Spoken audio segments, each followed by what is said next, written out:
Assalamualaikum warahmatullahi wabarakatuh. Alhamdulillahirabbil alamin. Assalatu wassalamu ala asrofil anbiya'i wal mursalin Sayyidina wa maulana Muhammadin wa ala alihi wa sahbihi ajma'in.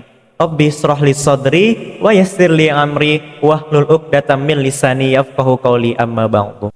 Halo teman-teman podcast, kembali lagi di segmen Wonderful Ramadan yang bertema puasaku totalitas, Ramadanku berkualitas, belajarku tuntas. Kali ini kita kedatangan tamu yang bernama Muhammad Satria Wiratama. Assalamualaikum Satria. Waalaikumsalam Diandra. Bagaimana kabar Pian?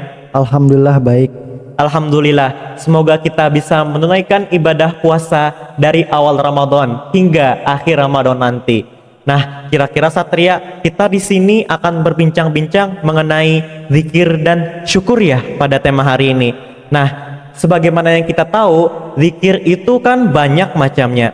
Ketika kita beribadah seperti sholat, terus ketika kita setelah sholat pun kita membaca zikir. Dimana ketika kita sholat, ketika kita memperagakan gerakan-gerakan sholat seperti ruku, i'tidal, sujud, dan duduk di antara dua sujud. Dimana ketika kita melakukan gerakan-gerakan tersebut, kita sembari membaca zikirnya Allah Subhanahu Wa Taala, agar ketika kita sholat 5 waktu tersebut kita mengingat Allah Subhanahu Wa Taala.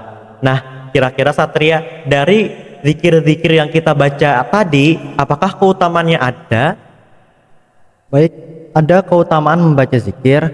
Menurut Rasulullah SAW, manusia itu bisa menjadi makhluk yang ajaib.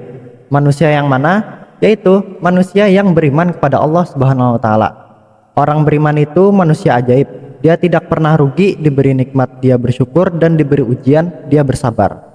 Keduanya menjadi kebaikan. Jadi kalau kita memiliki dua keahlian saja, yaitu ahli zikir dan ahli syukur, maka tidak akan ada kejadian seperti apapun yang membuat kita rugi.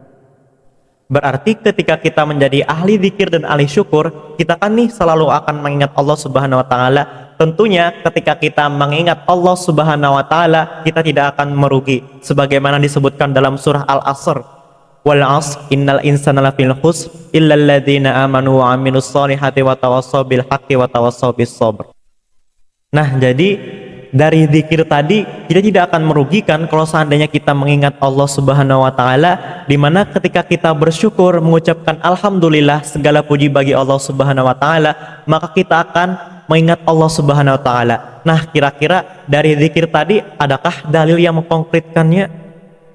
Ada dalil dari hadis riwayat An-Nasai dan Ahmad yang doanya berbunyi Bismillahirrahmanirrahim, Allahumma inni ala dzikrika wa syukrika wa husni ibadatik, yang artinya, ya Allah, bimbinglah aku untuk mengingatmu dan bersyukur kepadamu, serta agar bisa beribadah dengan baik kepadamu.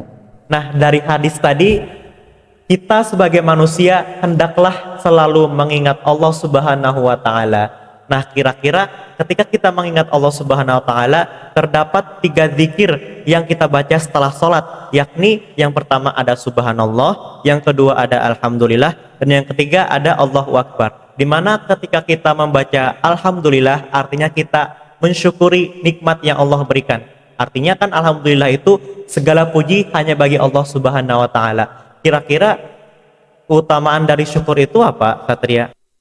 Jadi ada keutamaan tentang syukur yang telah dijelaskan di Quran surah Ibrahim ayat 7 yang berbunyi Bismillahirrahmanirrahim, wa idza adzanna rabbukum la in syakartum la azidannakum wa la in kafartum inna adzabi lasyadid, yang artinya, ingatlah ketika Tuhanmu memaklumkan, sesungguhnya jika kamu bersyukur niscaya aku akan menambah nikmat kepadamu, tetapi jika kamu mengingkari nikmatku, sesungguhnya azabku benar-benar sangat keras. Naudzubillah min dzalik. Kira-kira ada penjelasannya kah itu?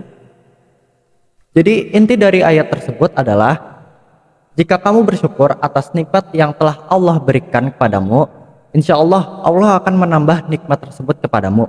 Tetapi jika kamu mengingkari dalam artian kamu sombong terhadap nikmat Allah, kamu tidak bersyukur, maka Allah akan mendatangkan azab yang sangat keras.